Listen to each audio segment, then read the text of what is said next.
খুব ইজিলি আজকে ঘরেও বার্গার বানাইলাম। তো আইয়ক আপনারা লগে রেসিপি শেয়ার করিলাই। হ্যালো এভরিওয়ান, আসসালামু আলাইকুম। Welcome to my daily mini blog. তো আরেকটা ভিডিওর মাঝে আমি আপনার লগে শেয়ার করছি বার্গারের পেটি কিলাখান বানাইছি। তো এখন আমি অনেকগুলা পেটি ফ্রোজেন করে রাখি লাইলাম। তো একটা বক্সের মাঝে আমি বেকিং পেপার দিয়া একটা একটা করিয়া এখানে সেট করে রাখলাম। তো এখন আমি বার্গার বানাই লাইমু। তো এখানেও আমি বার্গারও বান নিছি আর এখানেও মেক্সি বার্গারটা নিছি বড় বান যেটা বার্গারর।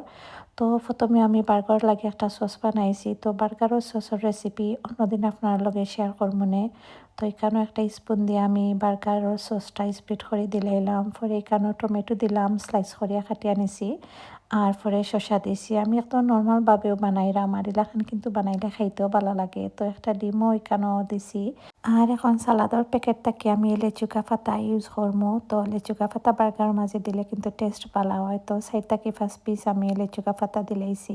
তো সপ্তাহে হয়ে গেলে এখন আমি বার্গারের পেটি দিলাইমো আর এটা কিন্তু আগে থেকেও আমি ফ্রাই করিয়া রাখছি। আর লাস্টে দিলাইলাম পিঁয়াজ আর পিঁয়াজ দেওয়া পরে সস আমি আর একটু স্প্রেড করিয়া দিলাইমো উপরে তাকিয়া। আর বার্গারও সসটার লাগেও কিন্তু বার্গারটা খাইতে বেশি ভালো লাগে। তো আসলে এটা টোটালি হোমমেড আর আমি আমার নিজের মতো করে বানাইছি। আর এলাকান খাইতেও কিন্তু মাশাল্লাহ খুবই ভালো লাগে।